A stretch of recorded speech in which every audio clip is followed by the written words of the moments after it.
Hello, everybody. Welcome back to Sex Work with the Butterfly Princess, Steph Marie, and Amy Taylor.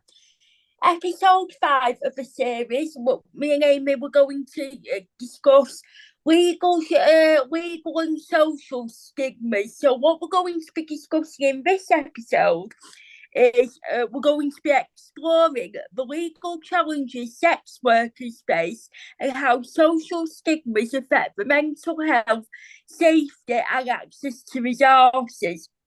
By understanding and addressing the legal and social stigmas sex workers face, society can create a more just and supportive environment, improving the mental health, safety, and legal and access to resources. And now we're going to discuss some of what the legal stigmas and challenges are. So, hi Amy, thank you again for joining me. Nice to see you again. Yeah. So the first stigma and challenges, criminalisation. In many parts of the world, sex work is criminalised, which we discussed in like the episode 2 of cultural attitudes. This legal structure creates many challenges for sex workers. Yes. Social stigma is intimately tied up with legal stigma, because most countries enact laws that reflect the social choices they would like people to make, which is fine. Social norms exist for a reason. Oddly, the problem in sex work is that sex work is a social norm and always has been, and yet they continue to legislate for the harm against sex workers. So, for instance, criminalization, as you talked about, I've been arrested. I was arrested for going on a date with a guy that I liked when I was a broke graduate student. Yes, I hoped he was successful and wealthy and generous. Most broke young women like a successful, wealthy, generous man. That is neither a sin nor a crime. If I had been a billionaire, maybe I wouldn't have cared if he was rich and generous, but I wasn't. And I was arrested for that. I committed no crime and no sin. And yet that arrest record has prevented me from getting jobs, housing, relationships. I've lost friends. I've lost connection with other family members. That has hurt me my entire life, and it will until the day I die. And I did nothing wrong. And the whole world knows it. It was a date. Everyone dates. And I liked him. And I would have dated him had he not been a liar and a cop. So thanks, Tom Giffen. So yes, the other thing that happens a lot to sex workers is police harassment and fines, imprisonment. It adds costs so that you literally can't quit sex work because now you're broke. I often think that the state is our biggest pimp because they like us to make money and then they like to take it. And they literally profit off us, court cases, arrests, fines, keeping us second-class citizens that can't make a lot of money or demand working conditions in any other jobs. So we become the perfect minimum wage worker with no rights later, right? How great for the system. So that system, they claim the laws are designed to further social norms because they don't want young people engaging in sex work. It has failed colossally. It has never stopped anybody from making a choice out of economic need when they're broke, and it never will. And in fact, it usually keeps people stuck in it. Had I never been arrested, I suspect I would have been able to retire and get another job sooner.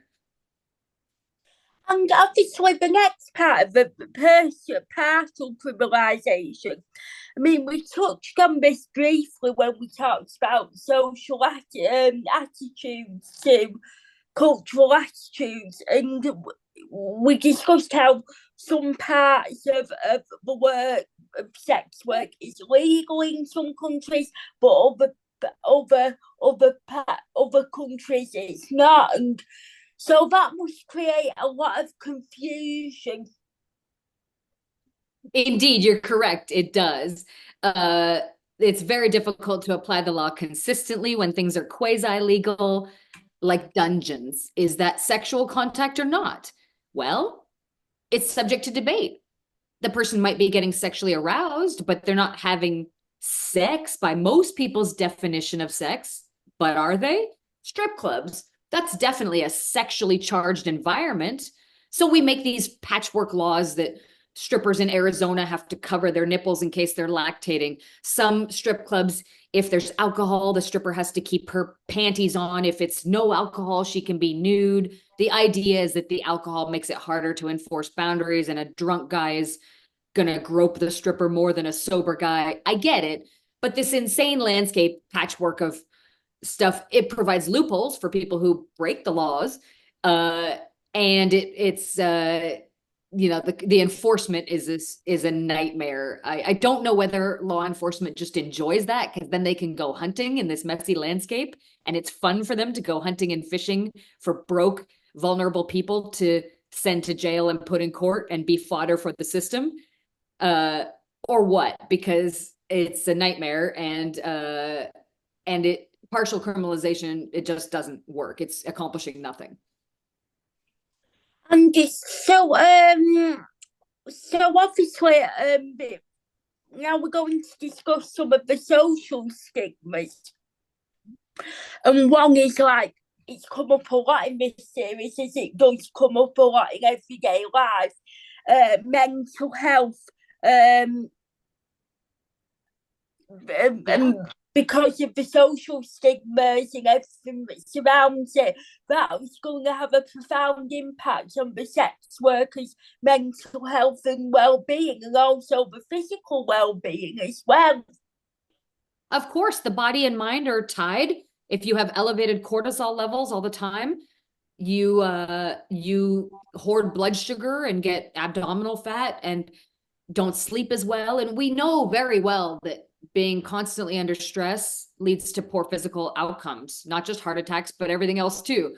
So yes, when you're constantly told by society that you're garbage for doing something that everyone else is also doing, and it is neither a crime nor a sin, it does lead to internalized shame. Shaking it off and ignoring it is not that easy for everybody. Life is not a level playing field, folks. We're not the same.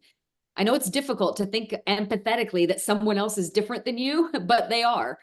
And that's, issues such as depression, anxiety, PTSD are all exacerbated by the social stigmas that are hurled at sex workers both on and offline. The joke of OnlyFans girls, which are tax-paying members of the economy and wouldn't have a job if people weren't hiring them online. So why are you so mad at them and not their customers? A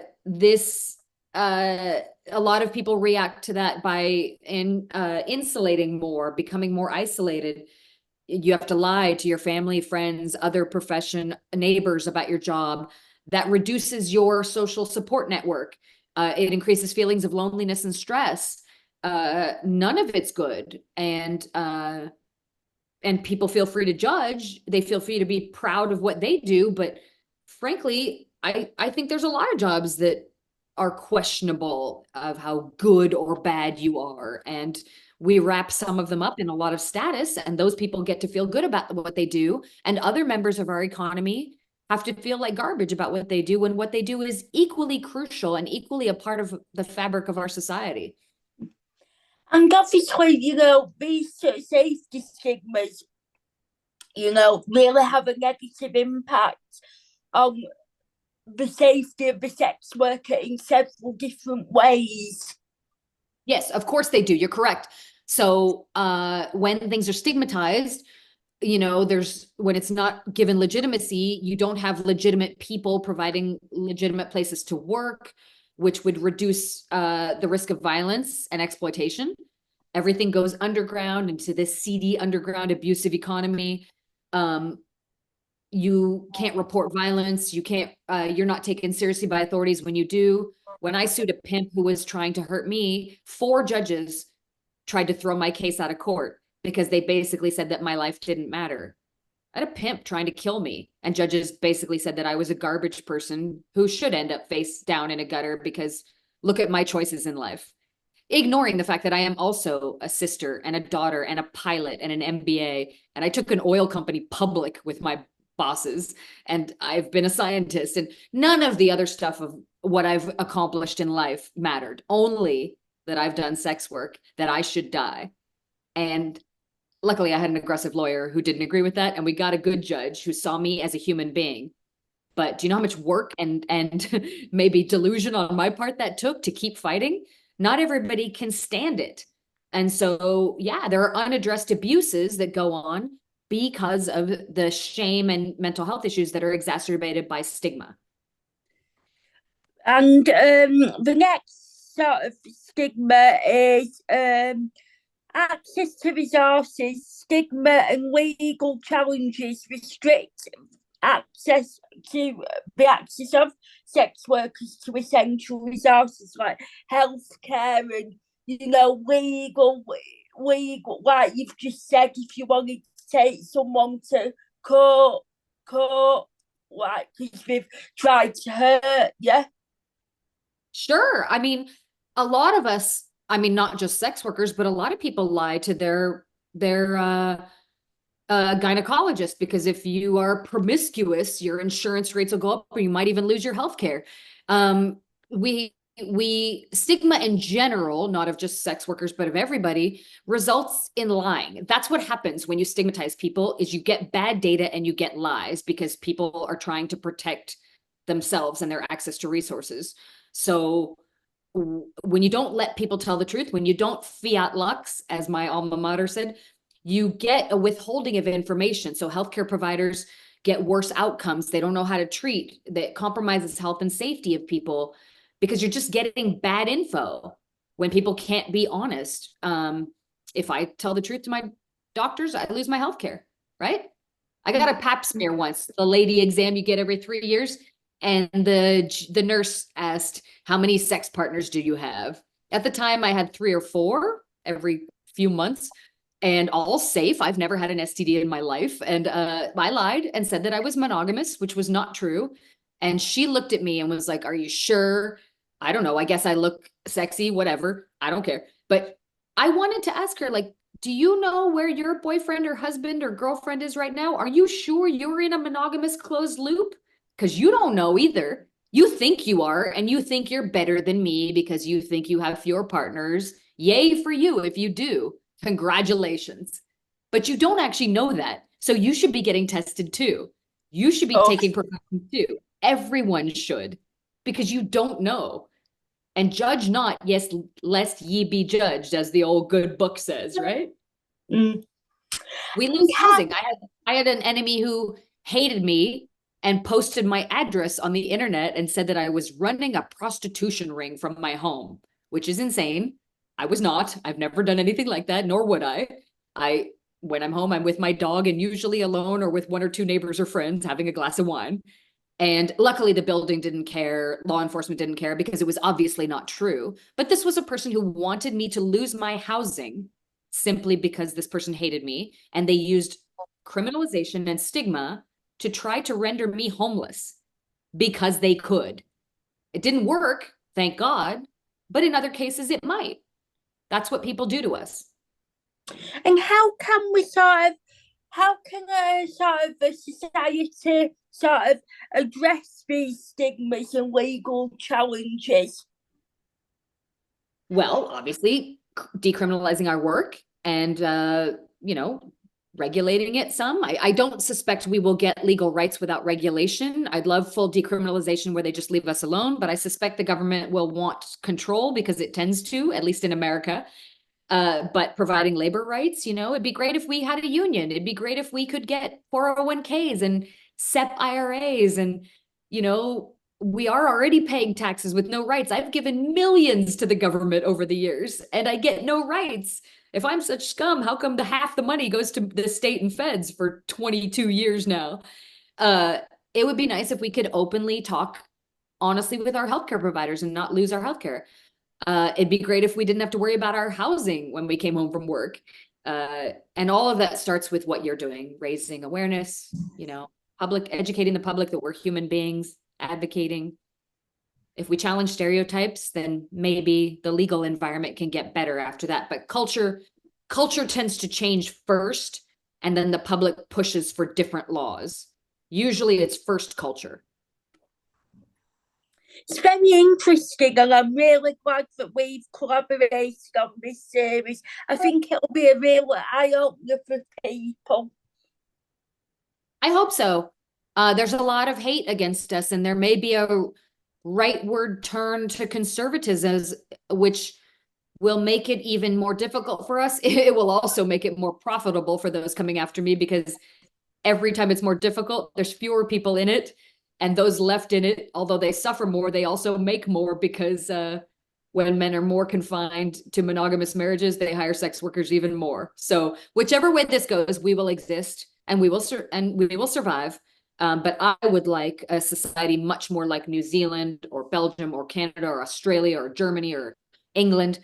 That's what I think would be better, at least for my country and the rest of the first world, who hasn't come as far as your country has yet in their treatment of. Yeah. So to sort of highlight what we've been discussing in this episode, we've got three personal stories here, three people who have shared their personal stories highlighting impact. The first one is a lady called Diana. Now, Diana is a sex worker from the US, and she has shared her personal story about how criminalisation impacted her life. She's been arrested multiple times, and she's struggled to find suitable employment outside of sex work due to her criminal record. Yeah. I mean, these are people that I know that maybe we'll talk to you. Hey, friends and fans, we're discussing that. Hopefully these people will talk to her. It's up to them, of course. Yeah. But I hope they do. And yeah, these are people that I know. Yeah, these are just three stories. I could give you 10,000. And yeah, Diana, she has to live in constant fear of arrest. She doesn't work in as privileged of a way as I did. But she has very little access to necessary support services. And yet she is unable to quit, because every time she tries to get a mainstream job, not only is she unable to, but the two that I know she got, the bosses demanded to sleep with her once they saw that she had been a sex worker, because in their minds, she was just nothing but a whore now. So to keep the job, she was going to have to give them sexual favors. She chose not to, but then no job, right? So yeah, she's somebody that I know and care about, and I hope it gets better for her. I guess we'll see. Now, obviously, we've talked about how Canada's more open to sex work compared to the US. So we've got a story here from a lady called Mel, and she's a sex worker in Canada, and she's been able to highlight the impact on her mental health.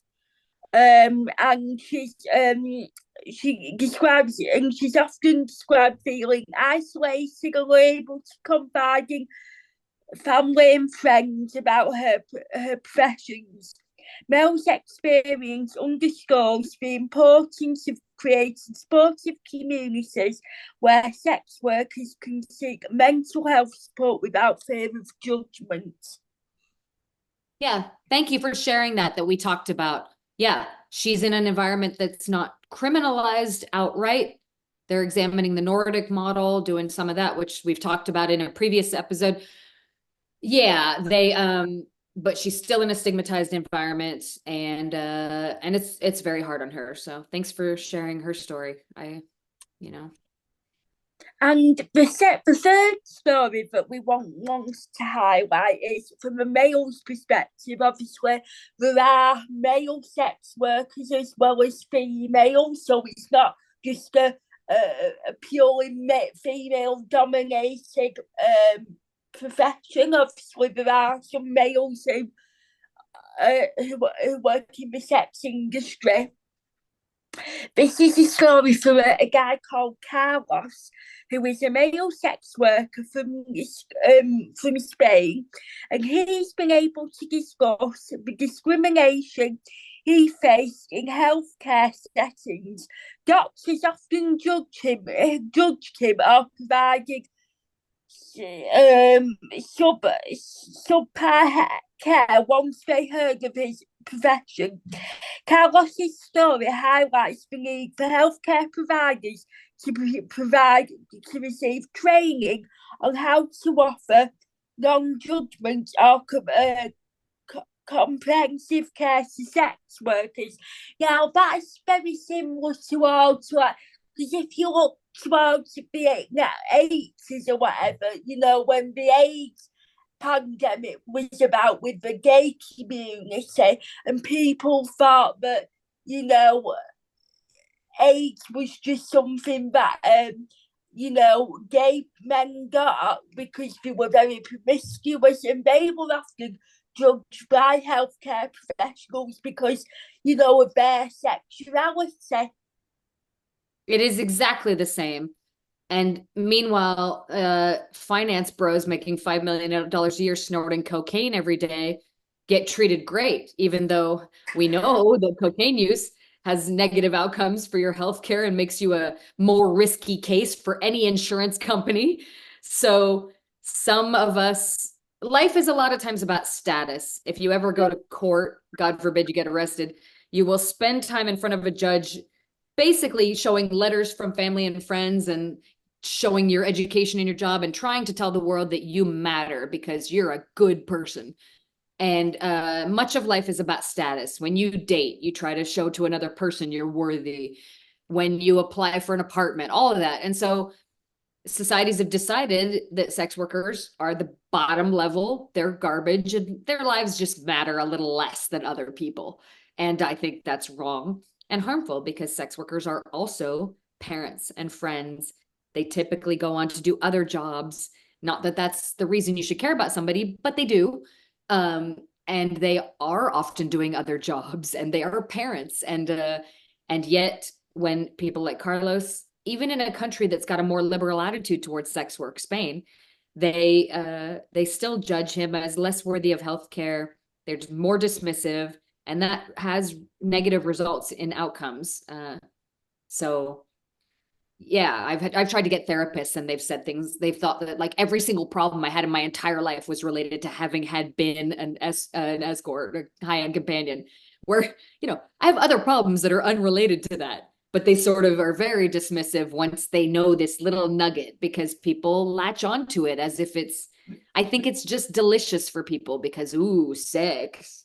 And I don't know. I'll never not think that's weird and harmful. So Well, thank you again, Amy, for collaborating me on this episode, and thank you for tuning in, everybody. Hope you enjoyed the series. thank you for talking about stigma. It's good that we talk about it. Thank you. So